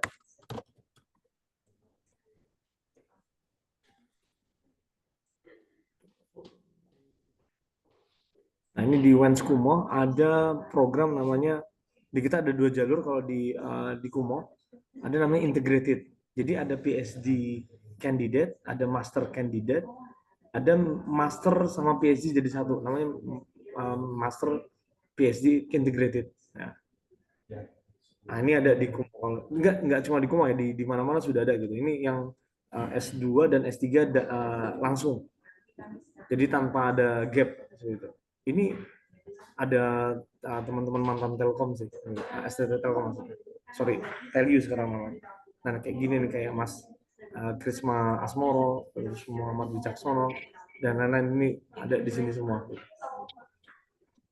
Nah itu ada integrated. Itu menurut saya biar teman-teman save umur sih sebenarnya. Kan kalau apa perbedaannya antara integrated dengan tidak? Kalau integrated itu 2 tambah 3 jadi 1 langsung. Jadi 5 tahun selesai S2 S3. Kalau sendiri-sendiri itu kan lama, 2 tahun tambah 4 tahun alias 6 tahun. Bahkan ada yang 2+5 alias 7 tahun. Keburu jenggotan lah. Nah itu caranya biar dikompres biar cepat, jadinya integrated. Ya, gitu aja, Oke, Mas. oke. Cuman ini Mas Reza ini kan SOC analis ya, jadi Ya, security juga nih, mungkin sama hmm, bidangnya kayak Pak Gandeva tuh, iya, cyber security gitu itu udah ya. bekal itu. Itu udah bekal Eh, bagus menurut saya. Justru malah profesor suka yang tidak langsung, maksudnya yang maksudnya kan gini ya, kan ada yang dari S1 dia langsung lanjut S2 itu kadang-kadang profesor nggak suka juga itu kadang-kadang ya. Karena dia hmm, belum hmm, ada bekal apa-apa gitu. hmm, Kalau mau join ke research, dia juga masih ngawang-ngawang tuh, karena yang dia tahu hanya tulisan saja gitu. Nah, kalau sudah kerja, dia sudah ada pengalaman itu pasti. Ya, saya yakin sih profnya mempertimbangkan itu. Harusnya dipertimbangkan yang seperti itu. oke, oke, oke. Iya. Oke, nextnya dari Pak Rahmat Kocu ini ya. Kalau untuk guru wajib S2 juga enggak ya Pak ya? Apakah sama aja syarat-syarat jika guru atau ada bedanya gitu? Mungkin ini Iya. sepengetahuan Pak Gandeva aja. Iya. Mungkin ada rekan yang jadi guru gitu, bukan dosen gitu. Ada yang rekan Gimana? jadi guru minimal S2 dia. Nah, seperti itu. Oh Kalau di Arab S2 ya? Oke, S2. oke. S2 nggak apa-apa. Hmm, Tapi yang bidangnya ya, jangan yang mentok-mentok juga gitu. Nah, maksudnya hmm, kalau mau jadi guru apa sih IPA ya kalau bahasa kita dulu. hmm, Itu hmm, harus hmm, science ya. Berarti Bapak Ibu ya hmm, S2-nya harus science juga seperti itu. Kayak misalnya apa fisika, kimia atau biologi gitu. Seperti itu. hmm. Itu Ini ditanya. itu high school ya? Habis high school bisa juga ya? Iya. Iya, S2. Oke, Harus S2. oke, oke, oke. Kebetulan itu gurunya anak-anak. Ini dia Oh udah, gitu ya. ya maksudnya Jadi yang di ada, sana gitu. ya, iya, iya, iya, iya. Bahkan yang mau jadi ya kalau ini udah jenjang atas sih. Kalau dia mau jadi kepala sekolah harus S3. Oke, oke, oke. Tapi itu Tapi satu lain. satu pertanyaan, guru pun di sana juga sejahtera ya, di Middle East Iya. gitu ya. Sangat sejahtera malah ya mungkin ya. Dibanding Indonesia jauh lah, insya Allah. Insya Allah ya. Cuma Siap, paketnya aja siap. yang sedikit berbeda, kayak kan saya kan paketnya kan ada paket rumah ya. Oh iya lupa saya Mm, bilang itu ada paket rumah mm, yang saya nggak sebut mm, sebenarnya. Jadi mm, tidak hanya kesehatan, tiket dan apa tadi ya pendidikan anak, mm, namun mm, ada paket rumah juga. Nah, yang membedakan antara guru dengan dosen itu di paket rumahnya. Ya mohon maaf yang guru paket rumahnya agak sedikit lebih kecil aja. Tapi oke kok menurut saya. mm, Oke mm. dalam artian bisa untuk tidur lah. Nggak, Masih jauh di atas paket guru di Indonesia. masih oke lah. Nggak enak ngomongnya di sini nanti aja di Iya, iya. belakang aja. Oke, oke, oke. Sejahtera Pak lah Rahmat ya, mau ya, oke. ngomong. Iya, oke. Next kita ke Pak siapa nih? Nicholas ya. Bolas, ya. Kira-kira tahu nggak peluang untuk akademisi researcher tapi yang bisnis atau manajemen ini nih, yang Hmm, non engineering nih. Tadi mungkin salah satunya udah disebut. Sorry, tapi tadi bukan bisnis tadi. Yang sustainability itu ya, bukan bisnis ya masuknya ya. bukan. Nah, dia masih under engineering kalau sustainability. Engineering Cuma ya. cuma yang tadi Nah itu ini ya. gimana? Sejujurnya saya belum tahu Pak Niko, maksudnya yang di bidang bisnis seperti apa.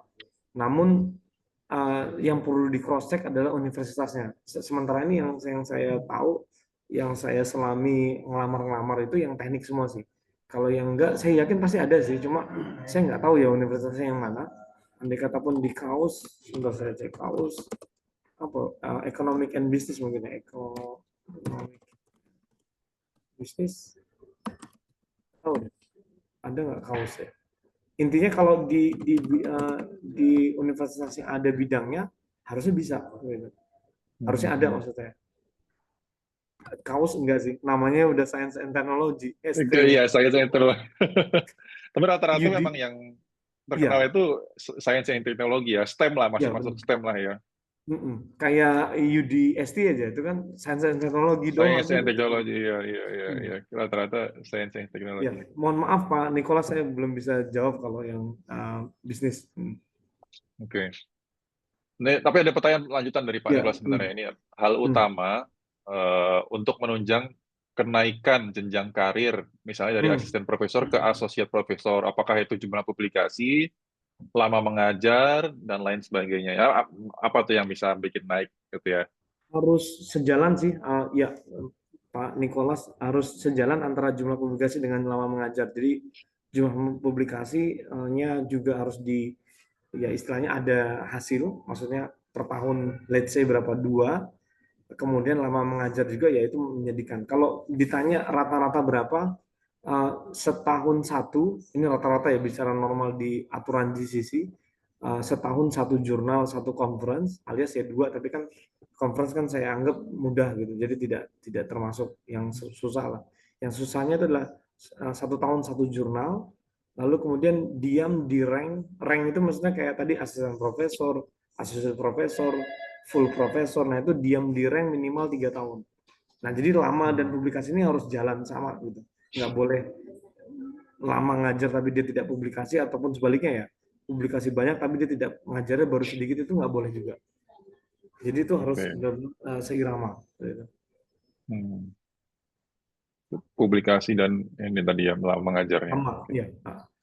Oke. Rate-nya itu tadi bilang, dalam 1 tahun 1 plus 3 tahun di dalam rank. Oke. Ya. Semoga menjawab ya Pak Nicholas. Ini untuk pertanyaan yang kedua. Next, kita Pak ada Rian. pertanyaan dari Pak Rian ya ini. Ini tentang Web3 and blockchain ini.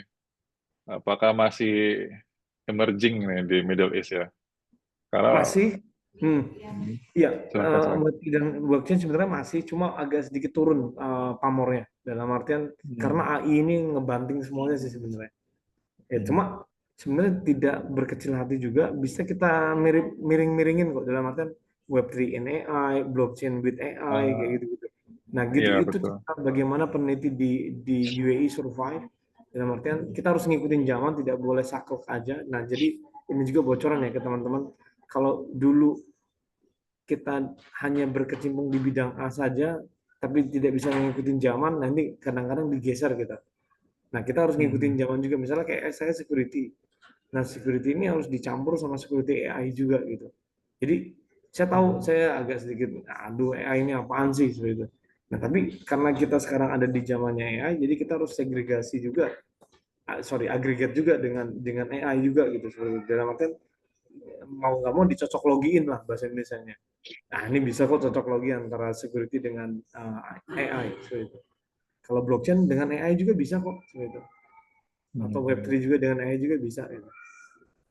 Oke. Ya, seperti Jadi itu. artinya kita cari yang tren apa gitu ya, terus misalnya sekarang yang tren tuh AI, kita apa irisannya dengan bidang kita sekarang, bidang kita sekarang cyber security atau misalnya Web3 ya itu kita cari irisannya di situ ya, itu gimana kita bisa survive gitu Pak Gandeva ya, keren ya. Iya. Adakah beasiswa? Nah ini kayaknya yang lainnya agak pertanyaannya ini ya, Pak. Hafalan Al-Quran ya. Masih bisa dijawab tuh ya. Iya untuk dari Pak Fauzan. Pak Fauzan ini ada, kebetulan saya dapat info sih dari teman di Mesir dan di Saudi juga ada. Saudi itu di Madinah malah lebih tepatnya. Kemarin baru ada yang ketemu sih. Di Madinah ada universitas, tapi saya lupa nama universitasnya apa. Sama di Saudi, di Egypt, di Mesir.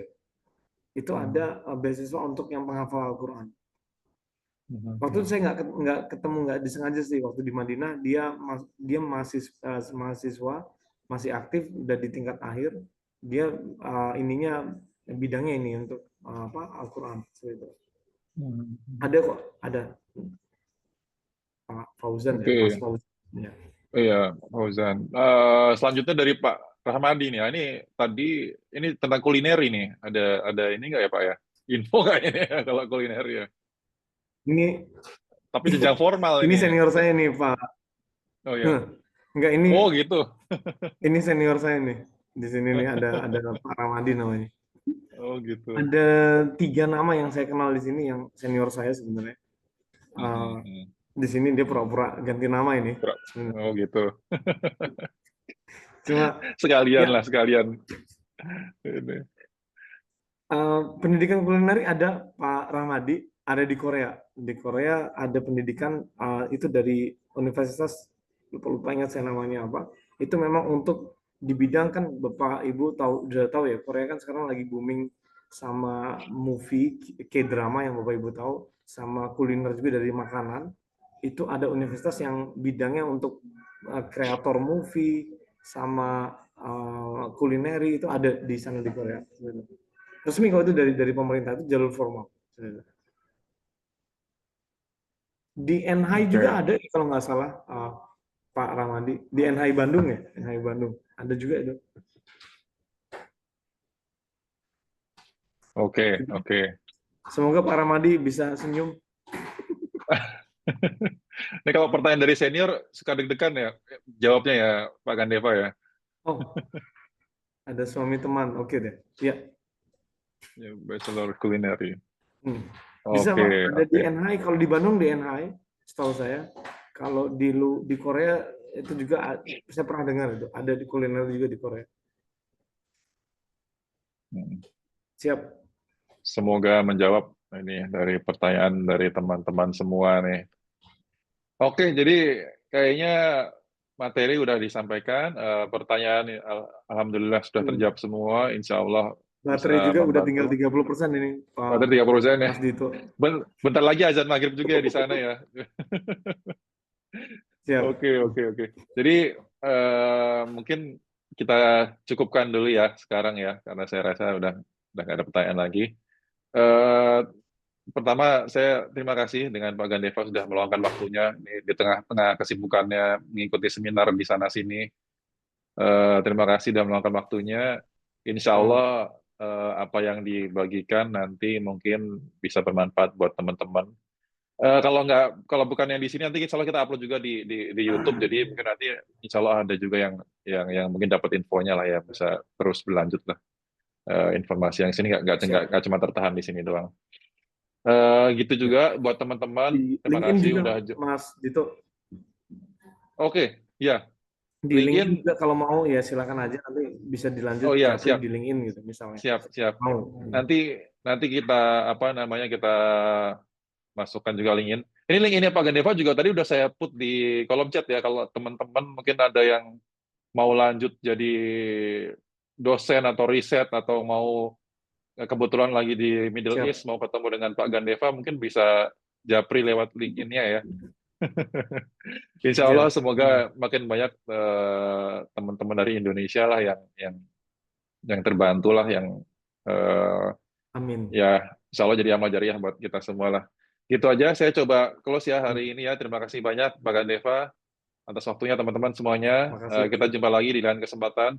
Terima kasih. Assalamualaikum warahmatullahi wabarakatuh. Waalaikumsalam warahmatullahi wabarakatuh. Ya, izin Terima pamit kasih teman-teman teman-teman semua. semua. Izin Ya. pamit semuanya. Ya saya close ya semuanya teman. Terima kasih.